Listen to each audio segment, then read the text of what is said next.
turma, vamos corrigir aqui a segunda atividade do assunto semelhança, tá? Nessa atividade foram cobradas questões exclusivas de teorema de Tales, tá? Só relembrando, são aqueles problemas em que nós temos retas paralelas e essas retas paralelas são cortadas por retas transversais e nós podemos calcular através do teorema de Tales valores de segmentos dessas retas transversais, tá? Para isso nós precisamos de 3 valores, ok?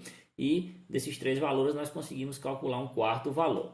É o que ocorre aqui nessa primeira questão. Ela diz o seguinte: na figura abaixo, as retas R e S e T são paralelas. Então, como eu falei para vocês, essa é a condição necessária para nós utilizarmos o teorema de Tales. Nós temos que ter retas paralelas, tá? E aí, no caso aqui, eu quero calcular o valor de y, tá? Então, eu tenho aqui, cortando essas 3 retas paralelas, eu tenho uma reta aqui. Essa reta possui 2 segmentos, que eu conheço os valores, no caso aqui 5 metros e 8 metros, tá? 5 metros aqui entre a reta R e S, é o segmento que tem 5 metros. Entre as retas S e T, eu possuo aqui um segmento com 8 metros, tá? Já na outra reta, eu possuo aqui, entre as retas S e T, um segmento com 11,2 metros. E entre as retas R e S, eu tenho aqui o segmento que provisoriamente está com o valor de Y, que é justamente o cara que eu tenho que determinar o valor, tá? Então, o teorema de Tales, ele se baseia naquelas proporções que nós estudamos lá no início do ano, né? Uma proporção, ela é formada pela igualdade de 2 razões, já está aqui os tracinhos das 2 razões, né? Das 2 frações. E aí falta apenas eu organizar aqui, nessas 4 posições, os 4 valores que o problema está me dando, tá? Os 3 valores numéricos, mais a incógnita y, tá, pessoal? Então, para fazer essa organização, ela não pode ser de maneira aleatória, né? A gente tem que seguir uma lógica, uma sequenciazinha que eu vou mostrar aqui para vocês, ó. Observem bem, vou destacar aqui esses 2 segmentos. O que é que eles têm em comum, esses 2 segmentos? Ambos os segmentos aqui, eles estão posicionados entre as retas R e S, tá? Então, esses 2 caras aqui, ou eles ficam na parte de cima da minha proporção, ou eles ficam na parte de baixo, tá? No caso aqui, eu vou deixar eles na parte de cima. Vou deixar aqui os 5, aqui nessa primeira razão, e o Y aqui na segunda razão, tá? Destacando aqui agora os outros 2 segmentos, os que estão aqui localizados entre as retas S e T, tá? Esse primeiro segmento aqui tem 8 metros, eu já conheço aqui o tamanho dele, e esse segundo aqui ele tem 11,2 metros, né? Então eles vão ficar aqui na parte de baixo, tá? Qual o cuidado que a gente tem que ter, pessoal? O 8, por fazer parte da mesma reta do 5, vai ficar abaixo do 5, tá? E o 11,2, por fazer parte da mesma reta do y, vai ficar abaixo do y, tá? Então aqui está montada a nossa proporção que possui uma incógnita y, né? Para que a gente calcule o valor dessa incógnita y, eu vou aplicar aqui o produto dos meios, né? Ser igual aqui ao produto dos extremos. Eu vou multiplicar cruzando, ó. 8 vezes y dá 8y, tá? E 5 vezes 11,2 vai dar 56, tá? Então vai ficar 8y igual a 56. No caso aqui o 8 está multiplicando, ele vai passar aqui para o outro lado da igualdade, dividindo, né? Eu vou ficar aqui com 56 dividido por 8. 56 dividido por 8 vai me dar um valor de 7 metros para esse y. Ou seja, esse segmento aqui, entre as retas R e S, ele possui tamanho de 7 metros, tá, turma? Segunda questão é parecidíssima com a primeira, tá? Só fiquem atentos que as retas paralelas aqui, R, S e T, agora elas vieram na vertical. Não tem problema, viu, pessoal? O problema me exige é que as retas sejam paralelas, né? A posição que elas vão estar aqui não importa, né? Elas sendo paralelas entre si, já está valendo aqui essa propriedadezinha que eu posso utilizar o teorema de Tales, tá, pessoal? Então, eu possuo aqui 2 retas transversais que estão cortando aqui essas retas paralelas e eu quero calcular o valor de x. Então, eu tenho que montar uma proporção, tá aqui a proporção. E vou colocar esses valores que eu tenho aqui, que foram dados no problema, justamente aqui nessas 4 posições dessa proporção, tá?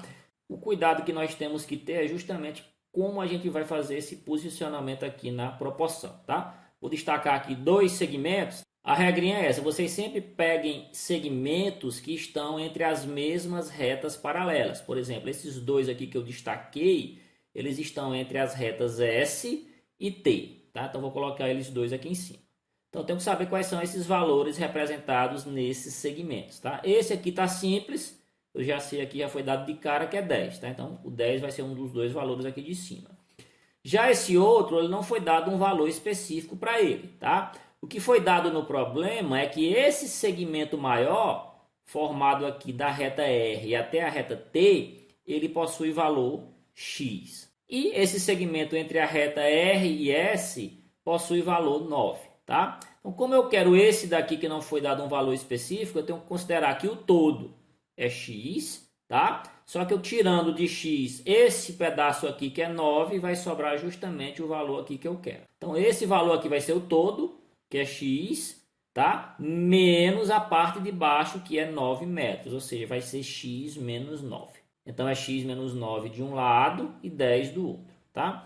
Destacando aqui agora os outros dois segmentos que faltaram, que estão localizados aqui entre R e S, eu tenho um X. Esse X aqui vai ser justamente o mesmo valor aqui desse segmento maior, tá? Então, X para o primeiro segmento e 9 para o segundo segmento, tá? Então, X de um lado e 9 do outro. O cuidado que eu tenho que ter, o X ele faz parte da mesma reta do 10, então o X fica abaixo do 10, tá? E o 9 faz parte da mesma reta que tem esse X menos 9, que é esse valor daqui, tá? Então ele vai ficar, o 9 fica abaixo do X menos 9. Daqui para frente, turma, é só aplicar aqui a propiedadezinha aqui, multiplicando, cruzando, né? Produto dos meios e dos extremos, tá? Então 9 vezes 10 dá 90, tá? E esse X vezes tudo isso que está aqui em cima, eu vou desenvolver no próximo passo, né? Vai ficar X vezes X e X vezes menos 9. Então vai ficar X ao quadrado, né? X vezes X dá X ao quadrado e X vezes menos 9 dá menos 9x. Esse 90 que está positivo, ele passa para o outro lado aqui, negativo, tá? Então vai ficar X ao quadrado menos 9x menos 90 igual a zero, tá? Como eu quero calcular o valor de x, pessoal, o valor de x ele é equivalente às raízes dessa equação do segundo grau, tá? Para responder a equação do segundo grau, eu tenho duas maneiras, né? Para você calcular as raízes da equação do segundo grau, eu tenho duas maneiras.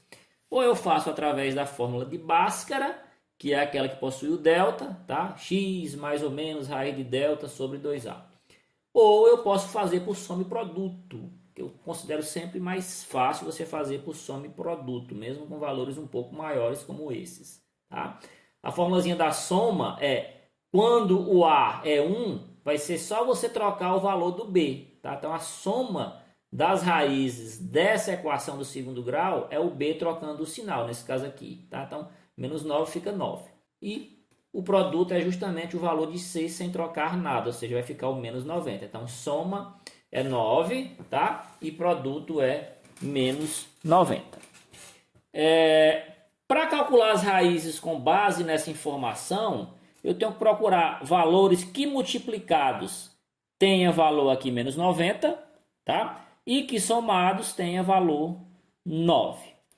Já adianto para vocês o seguinte, pessoal, como eu tenho aqui no produto um valor negativo, então minhas raízes eu já sei que uma vai ser positiva e a outra vai ser negativa. E outra coisa que eu tenho que considerar é que quando eu somar esses dois valores, eu vou ter aqui um valor positivo, tá? Ou seja, o valor positivo das duas raízes, ele é maior, o módulo dele é maior do que o valor do módulo do valor negativo, tá? Então, quais valores eu multiplicando, eu vou ter aqui menos 90. Alguns valores aqui, ó, por exemplo, menos 1,90, se eu multiplicar, eu tenho aqui menos 90. Agora, se eu somar menos 1,90, eu não tenho 9, né? Eu vou ter 89, então não serve para mim. Outros dois valores que eu multiplicando, eu consigo obter aqui menos 90, é o menos 9 e o 10, né? Menos 9 vezes 10 dá menos 90. Só que se eu somar menos 9 mais 10, vai dar 1. Né? Não vai dar 9, então também não me atende. E para finalizar aqui eu tenho o menos 6 e o 15. Menos 6 vezes 15 vai dar menos 90, tá, pessoal? E se eu somar menos 6 mais 15 vai me dar mais 9, ou seja, essas são as duas raízes, né, os dois valores de x. Agora fica a pergunta, esses dois valores me atendem nesse problema? Claro que não, né, pessoal? X aqui representa uma distância, tá, pessoal? Uma distância, ela não pode ter valor negativo, tá? Então, esse menos 6 não me atende por ele ser um valor negativo, tá? Então, a resposta é apenas 15. 15 metros é o valor de X, tá? Então, desse ponto para esse ponto eu tenho 15 metros, tá? É o valor de X. E a mesma coisa ocorre aqui. Desse ponto para esse ponto também tenho 15 metros. Com isso eu consigo saber até esse valorzinho aqui, né? Se o todo aqui é 15 metros, tá? Eu tirando o 9, aqui vai sobrar para mim aqui 6 metros. Tá? Mas o problema eu só queria saber o valor realmente de x. Tá ok, pessoal? Então essa foi a correção da nossa atividade. Eu espero que vocês tenham gostado e até a próxima.